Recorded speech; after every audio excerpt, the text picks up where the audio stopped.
Hello, ladies and gentlemen, this is Luke Johnson from Noetic, the Humanities Teaching app, and we are oh so close to having version 2.0 ready to go public. Today, I'm joined by Dr. Jonathan Cook. We're going to be doing another discussion concerning Melville. We're going to be talking about his book, Typee.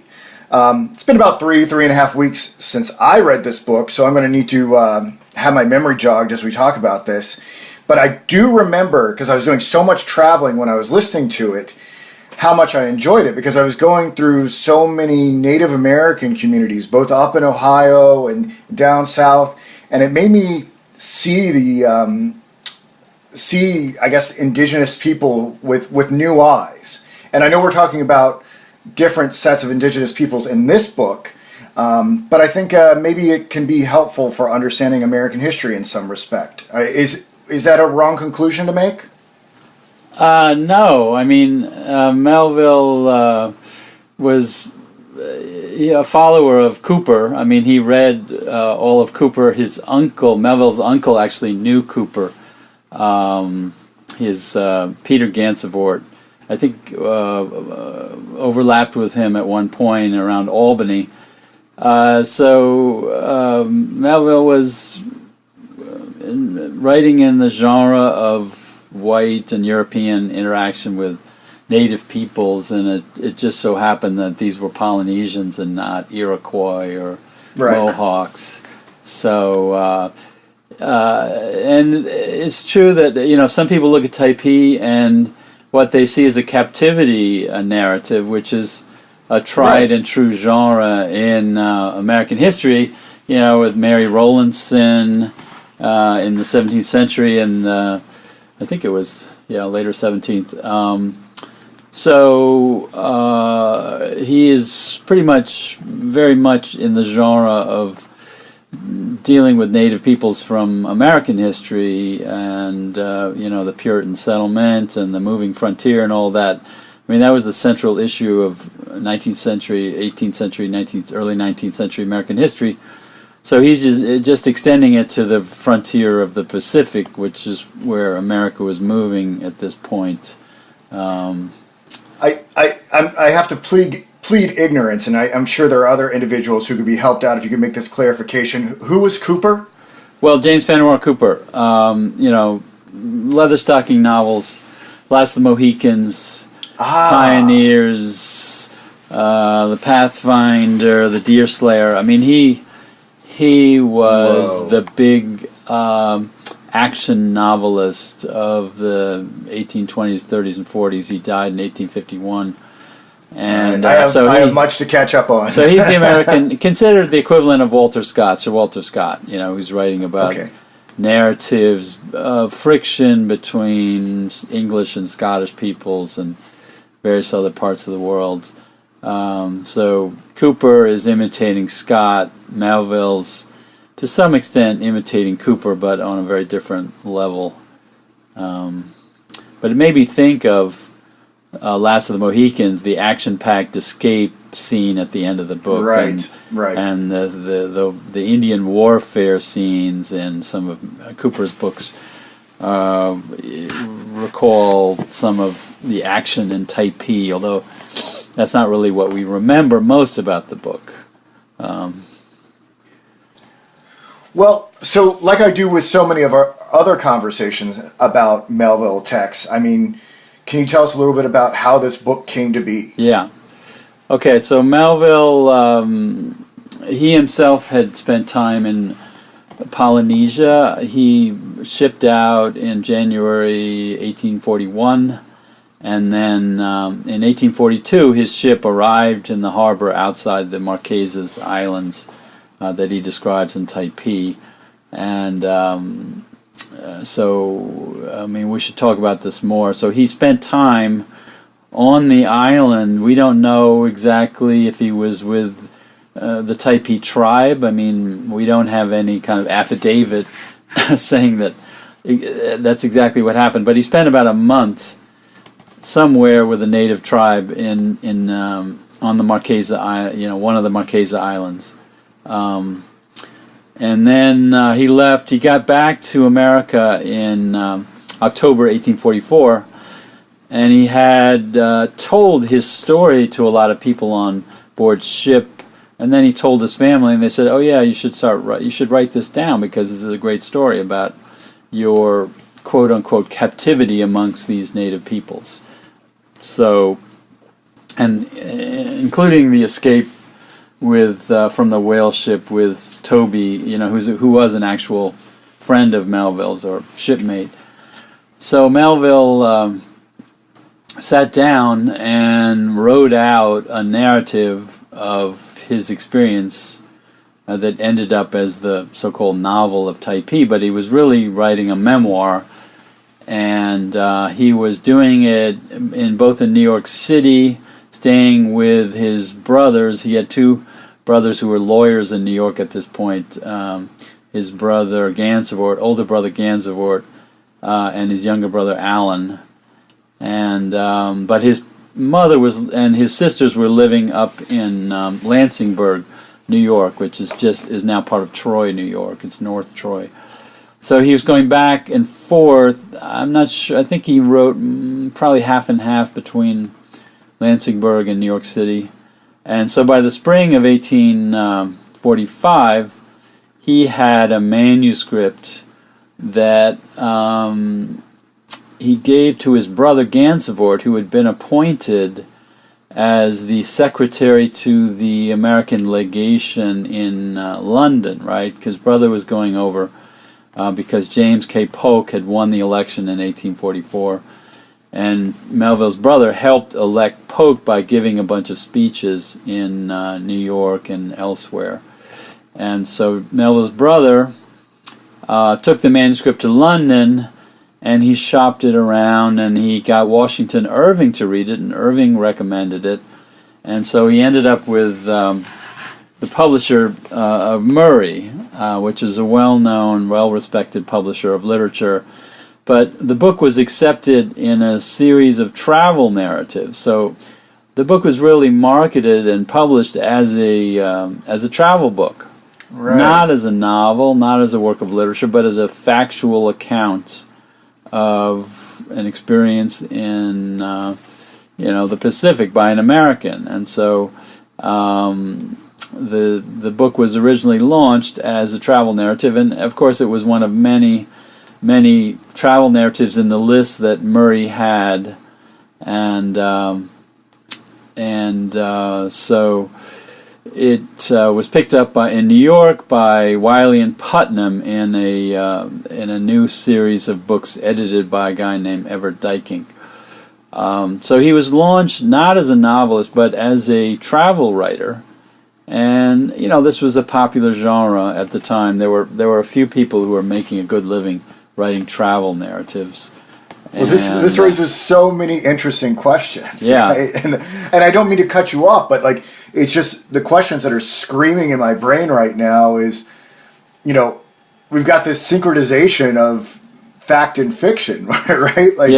Like some of a lot of this stuff has real life correlates, right? Yeah. That Melville experienced while he was in residence. Yeah. But then other of it is, going to be exaggerations, maybe flat out fabrications. So I guess in your learned scholarly opinion, and maybe you want to give a little bit more background information, but what percentage do you put at what, right? How much is true? How much is fiction? Huh.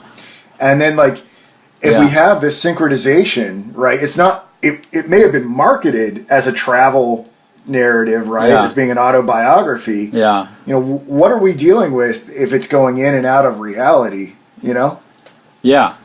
Well, it's a good question. I mean, we only think of it. I mean, it really is not a novel.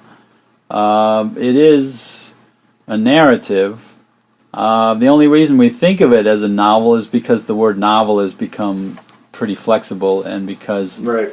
Everything that Melville wrote later was pretty much straight fiction, or more fictionalized. I mean, his next book, Omu, had more of the traditional features of a novel because it had a certain development. It was more of a picaresque frame, a narrative with traditional novelistic characters.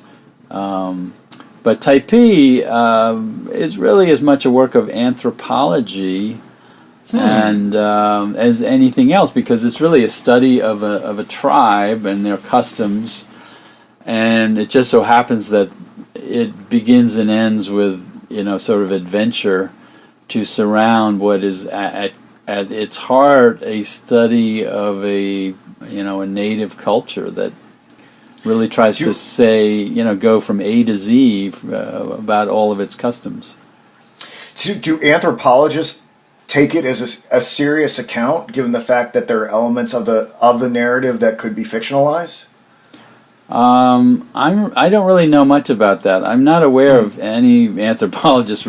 I mean, I think it's an item of curiosity for a lot of people, for its sort of pioneering objectivity and openness to, understanding native cultures, because, so many of the people interacting with Polynesians or Chinese at this point were evangelical missionaries who were not open to really understanding the culture. They wanted to convert these people and to sort of make them into, people like themselves. That's what I thought was so great about this book, is just how open Melville was to their culture. Yeah. Right. He did, oftentimes when I read, and I'm not like a guru on literature. So, but when I do look at it, so often are native people depicted as savages, and there's so many scenes of touching beauty and understanding between the two worlds in this text. Yeah, that is the extraordinary thing, because it does show the superiority and the moral superiority of these peoples and their culture in many chapters.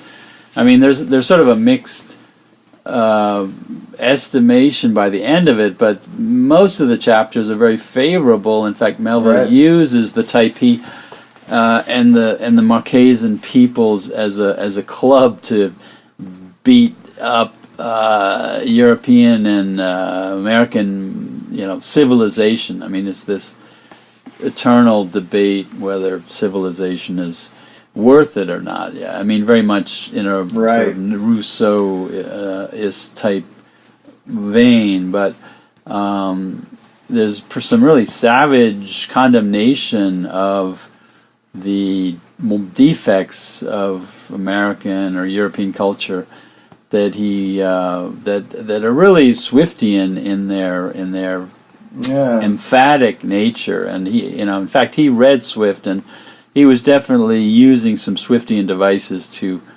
Swiftian ironies to show up the deficiencies of Western culture. Because remember, when the whole reason he went to sea was because he was down on his luck. His family had lost all their money. The country went into a deep depression in 1837 for about 6 years. So from 1837 to about 1843, there was a real economic trough for the whole country, and a lot of people were out of work. And so young, fairly well-educated men like Melville, he didn't have formal education, but he's very well read, forced him to go to sea, and he saw his mother in terrible straits trying to survive with, 7 children after her death of her husband in 1832, and just the desperate plight that he faced trying to make a living as a young man, trying to help support his mother.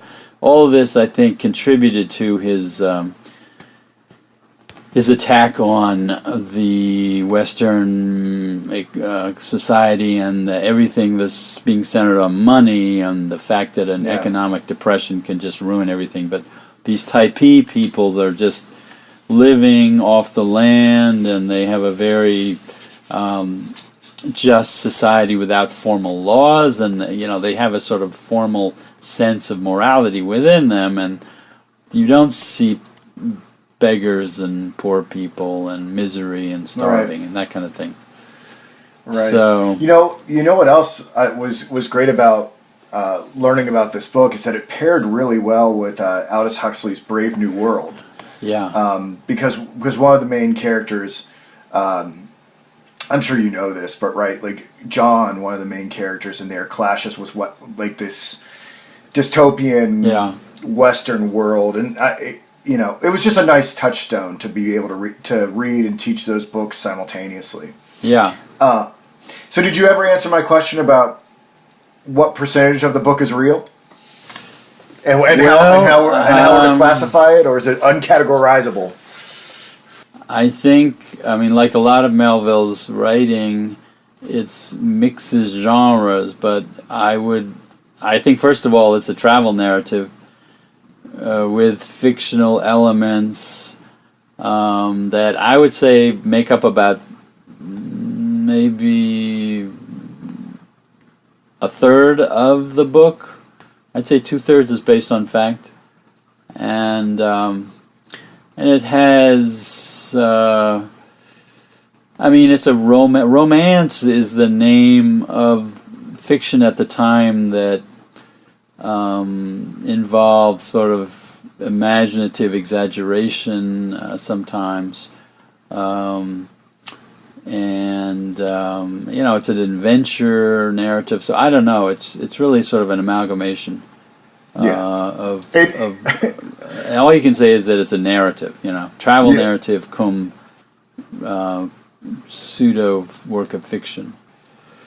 Did Melville himself ever disclose? Did he ever? No, he didn't. That's the mystery, because one of the problems with the fact that Melville didn't get any real biography until after he was dead.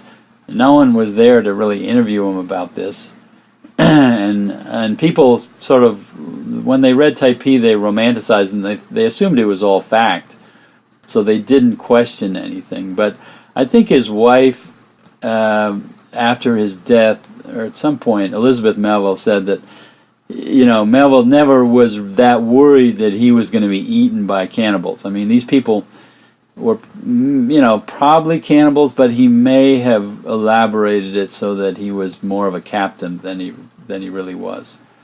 And he only spent a month in the Typee Valley, if that's where he was. He makes it 4 months in the narrative. Right. But we know for sure that he left the ship in early July and he got onto another ship in the beginning of August, 1842.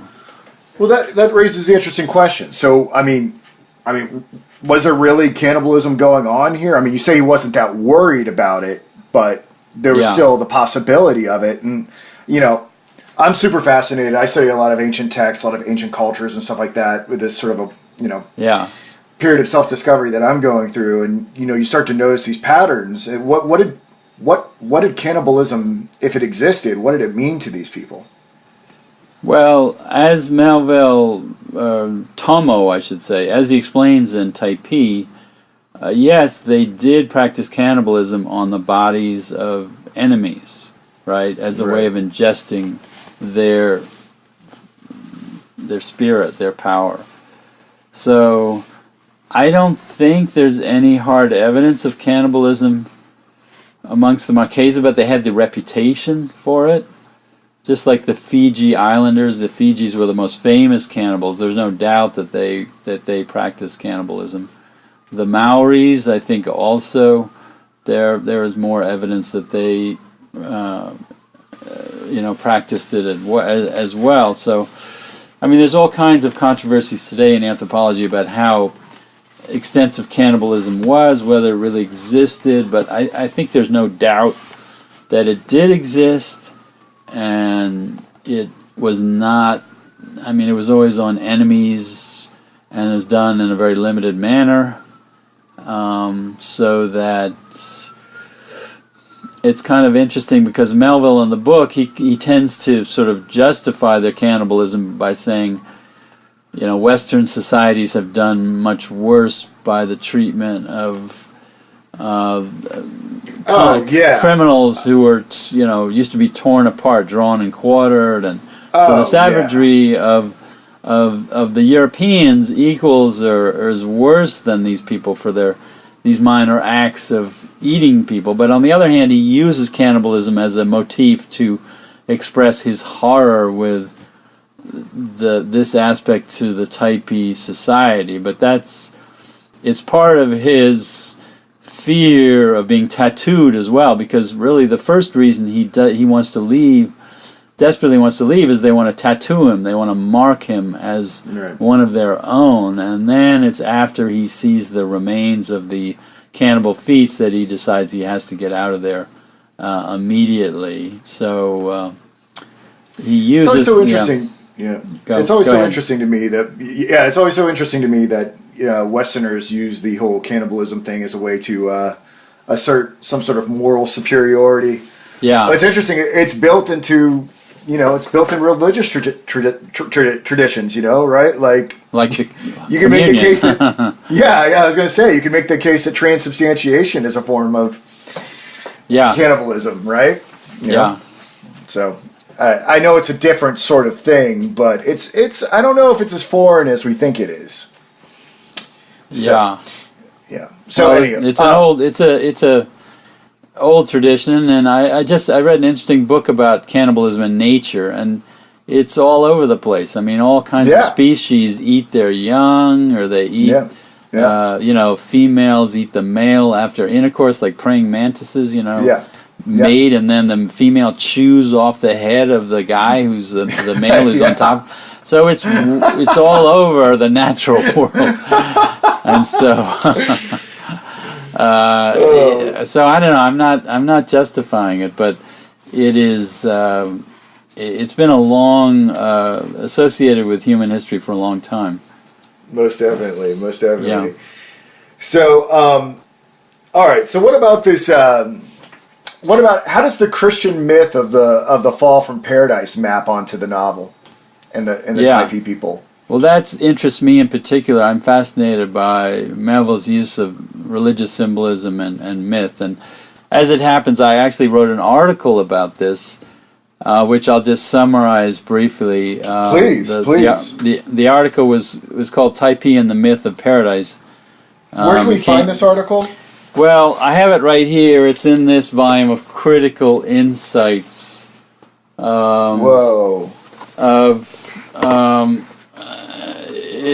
part of a collection of Melville articles focused on. Who put it out? Well, it's Salem Press, and it's from 2013.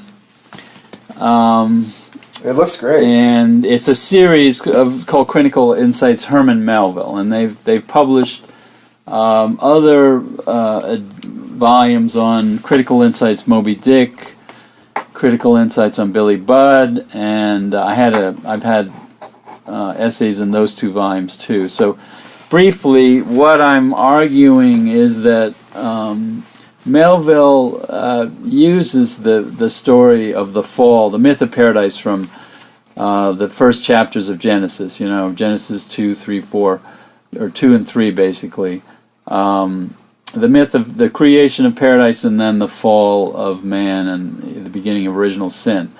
So Typee is really a rehearsing of that mythical material in a multiple set of ways, because first of all, when Tomo and Toby discover the Typee Valley, there's all kinds of allusions to paradise and Eden and the ease with which they can eat, and the fact that there's no real work to do, they don't have to sweat. So it's a pre-lapsarian version of paradise. Here they've come to the most beautiful place. All the people are beautiful. There's sex without guilt. It's clear that the young women are, available for him. We don't have any record of him having any kind of. I love your use of prelapsarian. By the way. Although I would correct it, I would say should be anti-lapsarian. Anti-lapsarian, yeah. Because I think prelapsarian has to do with predestination. Well, that's the term that's used most of the time, but anti-lapsarian is fine. But he also depicts his arrival there as reenacting the fall.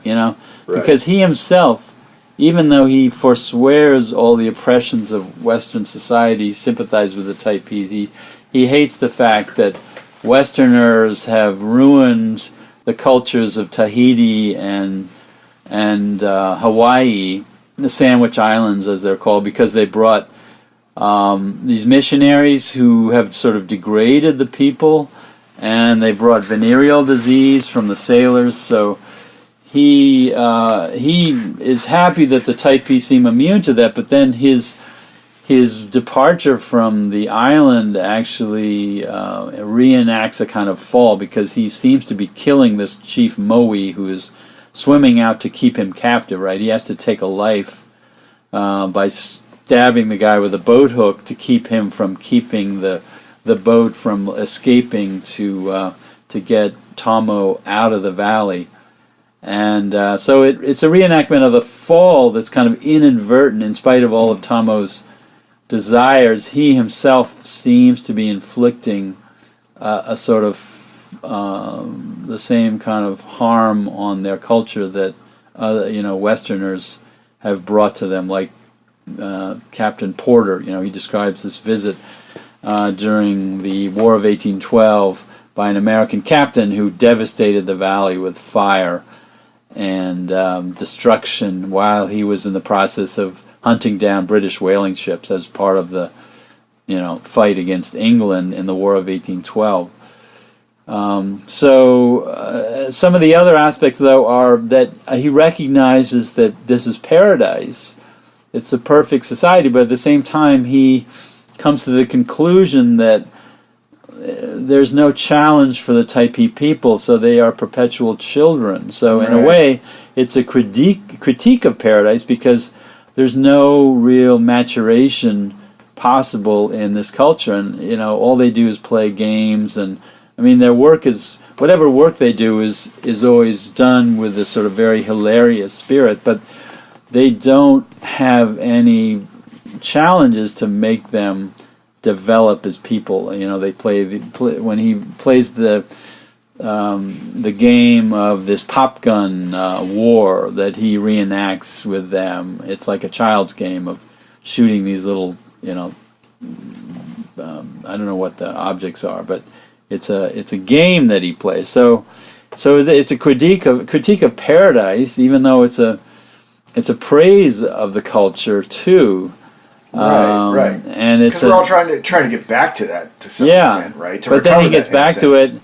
He gets back to it, and then he says that it's a children's. It's like a kindergarten. They're all just playing around all the time, and it's at first it's enchanting, and wonderful. I mean, he has all kinds of praise for the culture, but then, of course, he doesn't feel like he belongs there. They want to make him one of their people by tattooing him, and that's when he realizes he has to get out of there. So the myth of the fall operates on multiple levels, but I think the strongest one is that it's a critique of Western culture,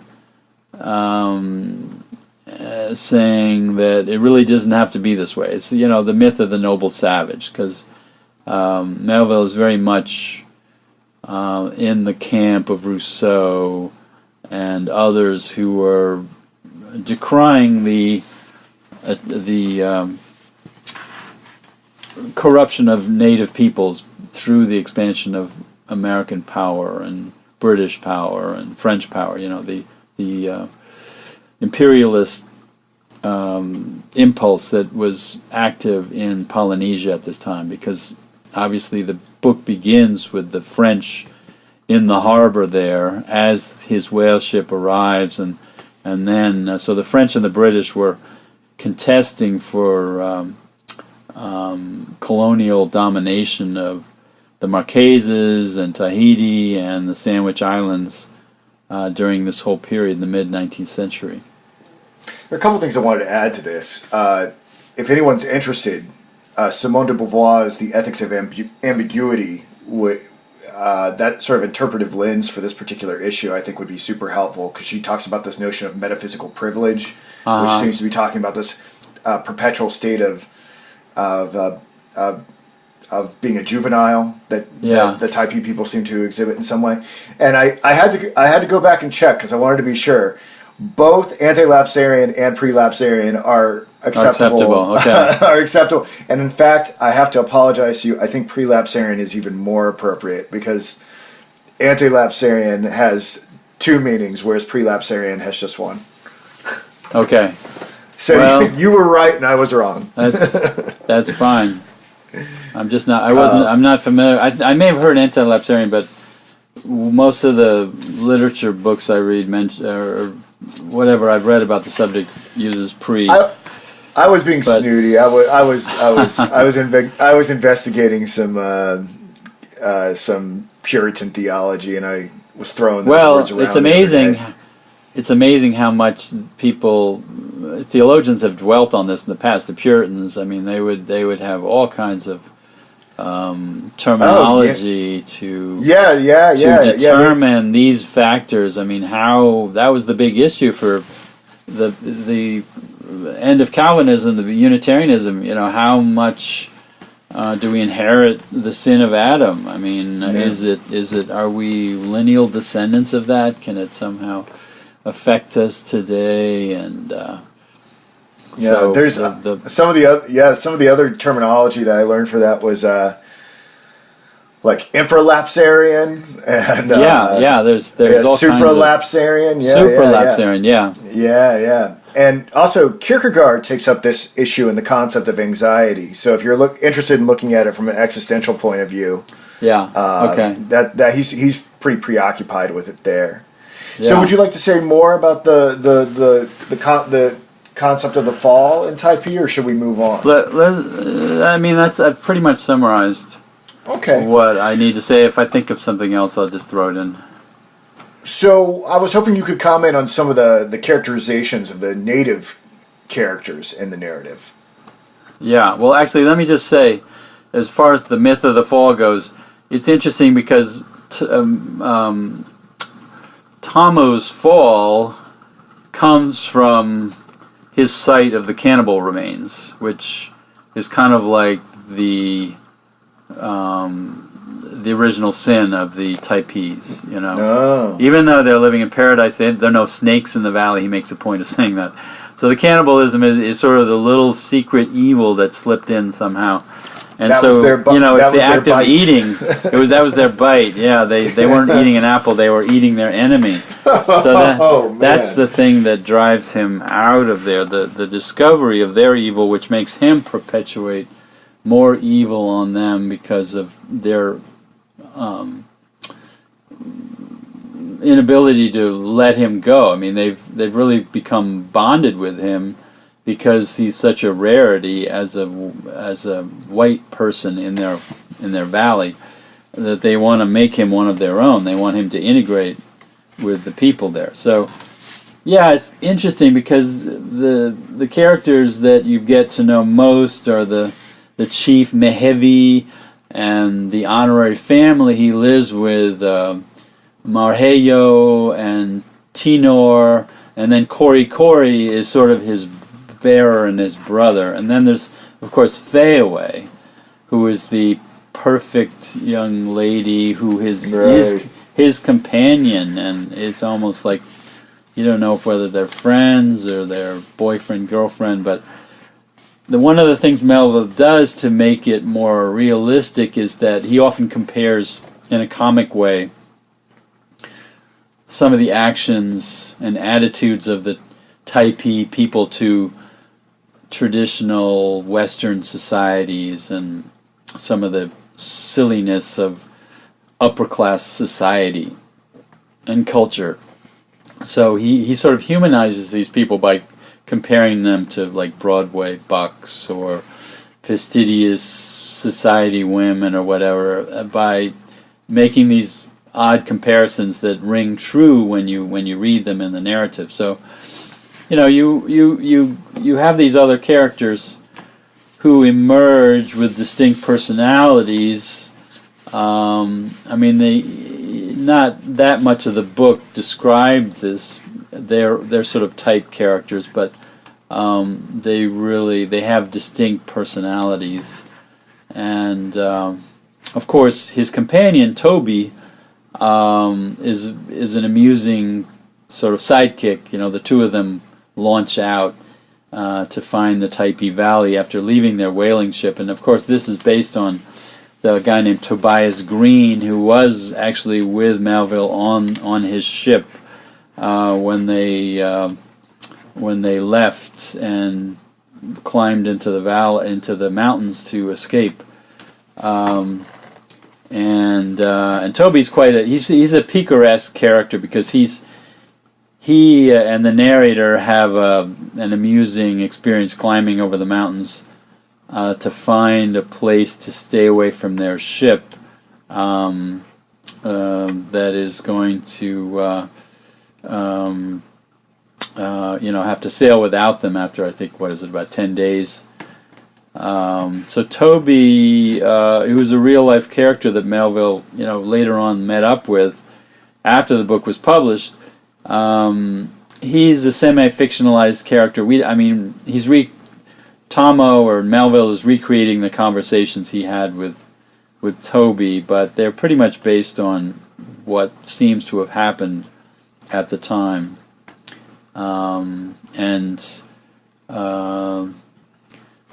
the character that most readers remembered was Fayaway, because she is idealized, she's beautiful, and they spend time together, and there's the famous scene where they get into a canoe, and she takes off of her sort of wrap and holds it up as a sail, and she's there naked, using her cloth robe as a sail, and people were just carried away by the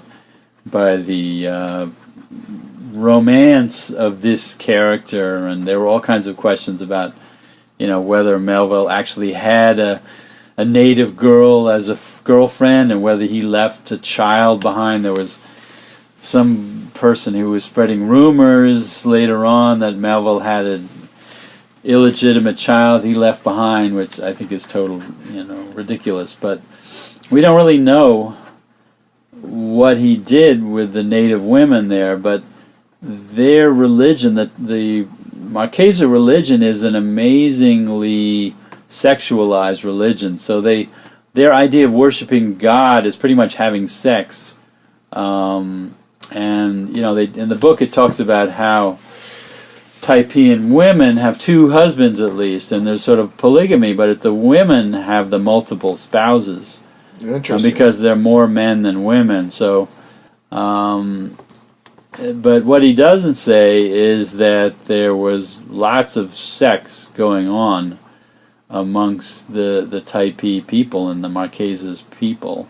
So that's why in the beginning of the novel, when all the women, or the narrative I should say, all the young women swim out to their boats to greet them as they come into the bay there, and then they have a big sort of celebration orgy that the narrator decries as a horrible, immoral collapse of restraints.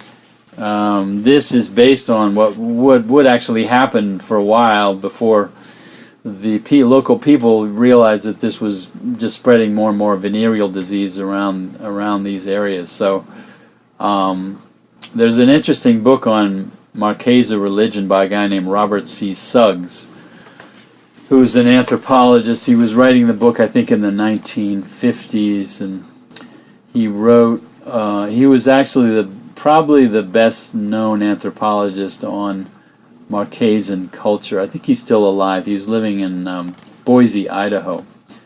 So Robert C. Suggs, because a few years ago there was a volume, a literary journal did a volume on Typee, and he was one of the contributors, and they were talking about the realistic aspects of Typee, and what people have discovered is the journey that is described by Tomo and Toby through the mountains into the Typee Valley is not at all what you find on the island that you find today, right? It was a much shorter journey because he takes like 5 days to get to the Typee Valley. He's really drawing it out. I mean, that's definitely fictionalized. It would take, I think, half a day to go from where he was allegedly to what was allegedly the Typee Valley. So it was not a very long of a walk. But instead, he's making it into kind of a mythical journey into the mountains where they go through all sorts of hardships, and he gets sick, and he gets a kind of fever. Anyway. Yeah, I just wanted to add right here that I found an image that A. Burnham Shute did of Fayaway. An image of what? Of Fayaway. Fayaway with their sail? Yeah, and it is in the boat? It's quite steamy. Yeah, that was the most famous image in the book, and people after that constantly talked about Fayaway. I mean, readers of the book were totally enamored. And when Melville finally got married in 1847, they said, "Oh my God, who could marry this? Elizabeth Shaw, the staid daughter of the Chief Justice of Massachusetts, who had a romance with Fayaway." I mean, they couldn't believe that Melville would settle for this. But her name kept coming up over and over. It looks like a proto pinup girl. Yeah. Of course, the name is totally invented. Fay means fairy, so she was, the fairy who's away from reality, away from home, or whatever. Gotcha. Now, did you want to add anything about this note about Toby in the second edition of the novel, or did you cover that already? Well, I'll just say that Toby. Melville really didn't know what happened to Toby. The story is more or less true. He got out of the Typee Valley and wasn't able to get back. He tried to convince the guy who helped him to escape to go back, but the guy was really just interested in getting money to turn him over to a whaling captain. And so when Typee came out in the spring of 1846, it got a fair amount of publicity, and Toby Green, the original Toby, was living up in Albany at that point. He was in Buffalo. He was a sign painter, and he wrote to Melville and said, "Hey, I'm alive. Let's get together." So he went down to New York, and he and Melville met up and talked, and then Melville wrote the note, like a 10-page note describing what happened to Toby as a kind of supplement to the second edition of Typee, which actually was also expurgated because the edition that we read today is mainly the original British edition, as Melville wrote it, with the story of Toby tacked onto it, even though it wasn't in that edition. But we keep the original text because it has the most explicit critiques of the ministry and the missionaries, because there are a lot of scathing things said about what the missionaries have done to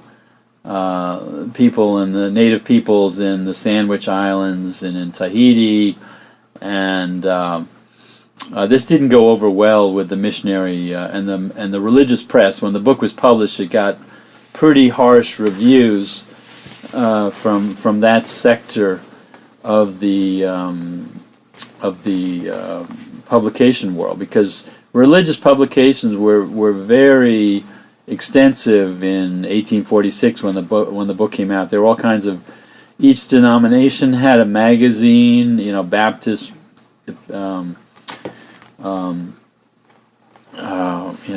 Presbyterians, Methodists. Actually, Methodists were the most up-and-coming sects were the Baptists and Methodists. Right. So Congregationalists.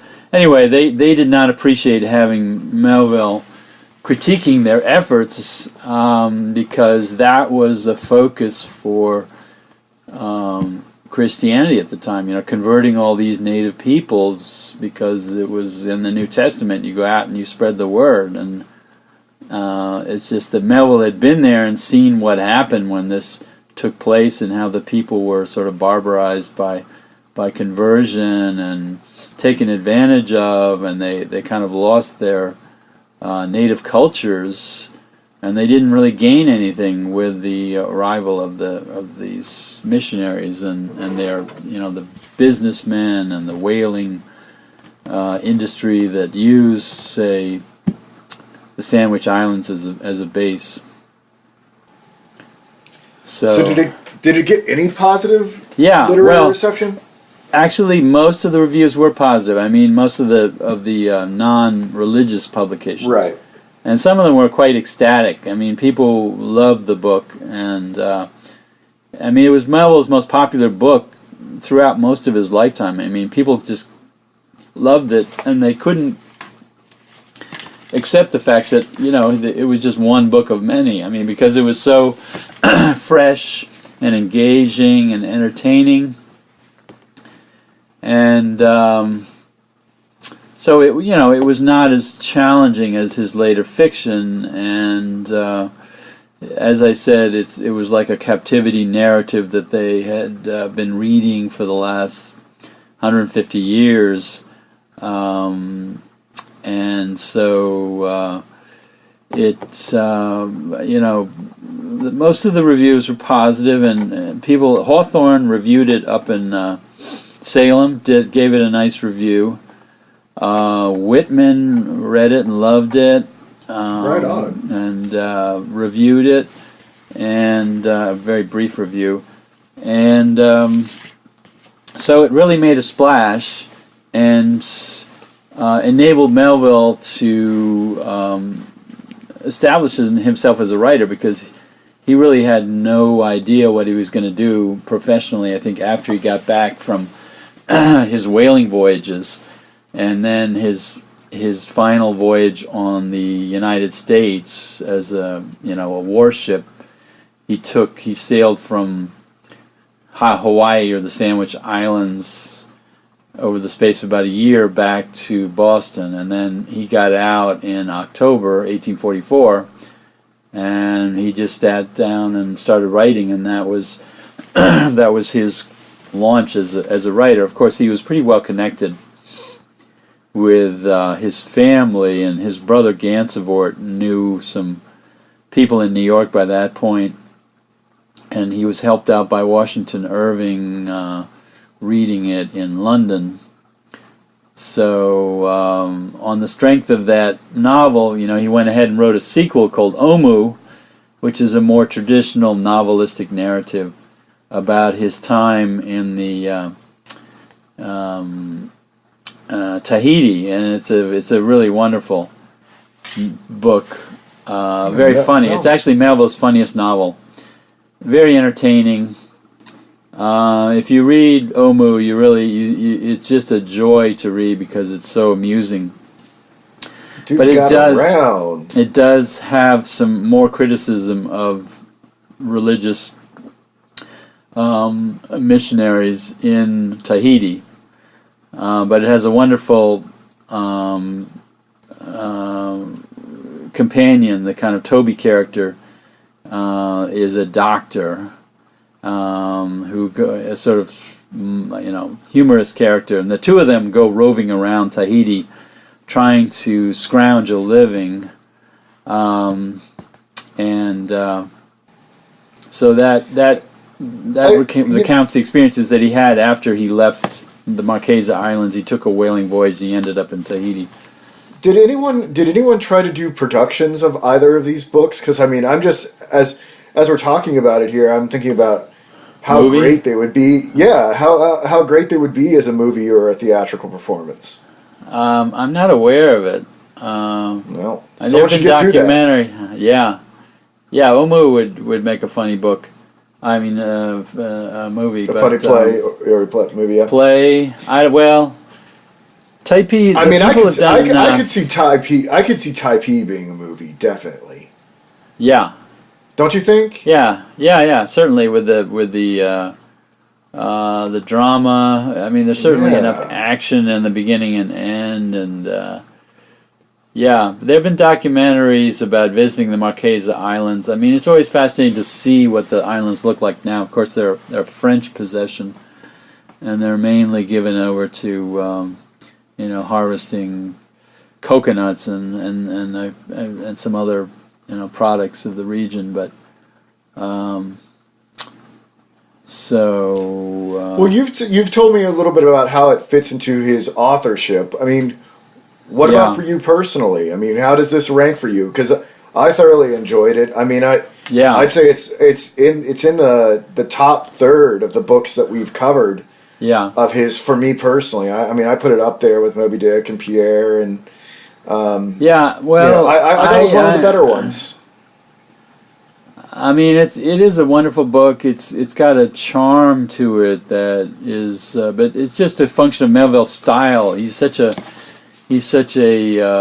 wonderfully fluent and humorous and ironic and honest writer. I mean, when I read it this time, I was more sort of taken with the anthropological interest that the book has, how it's really creating a sort of huge database for everything you want to know about these peoples, and but then again, unlike some other anthropologists, he freely admits his ignorance. I mean, Typean religion really baffles him. I mean, we get some suggestions about what the functions of these different idols are, but it's he's constantly saying, "I really didn't know what to make of this, and no one would tell me." Well, you have to be initiated. He doesn't know the language. I mean, he tries to talk to Corey, his companion, a lot about the sacred groves they go into, or the meaning of this, or whatever, but he thinks that even Corey doesn't know. So it sort of gives you a sense of the antiquity behind this primitive society, that this sort of reminder that human cultures go back and back and back, farther and farther. You don't know where they come from. So anyway. Well, I found it to be a fascinating book, and it just helped clarify a lot of issues in my own research. And I want to thank you very much for having this conversation today with us about this. Yeah. Would you like to say anything else in closing? I mean, I thought it was a fine book, and I thought you clarified so much in our discussion. Yeah.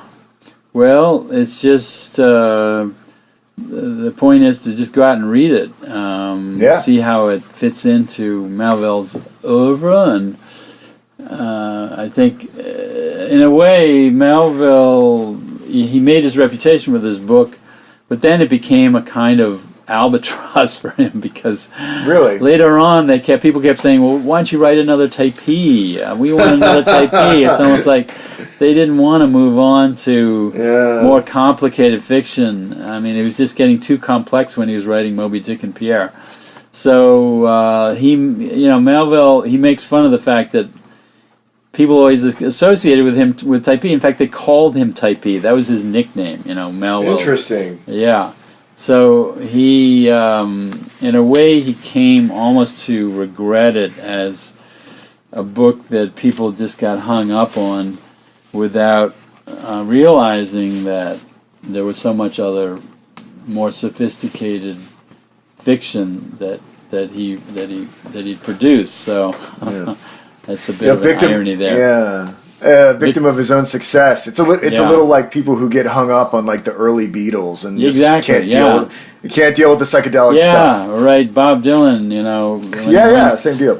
With his electric guitar at the Newport Folk Festival. Yeah, there you go. They booed That's him. a better They one. booed him. They wanted Bob as a folk singer, not as a rock singer. Didn't they riot when he went electric? Yeah, there was. People there was really booing. lost their minds. There was booing. I don't know if there was a riot, but anyway. Yeah, so just wanted to add that note. That's great. That's great. I like ending on that. Well, Dr. Cook, thank you so much for imparting so much knowledge today. Sure. I always enjoy it, and I'm going to be pretty eager to dive into more, so we can talk off camera about where we go from here. Okay. But thank you again, and everybody just download the Noetic app and visit us at noetic.online. And we'll have a lot of upgrades there for you. I mean, you can start using the website and everything like that, the new version. But it's going to get better and better. So, and you can help make it better. All right. Have a good evening, everybody. Okay.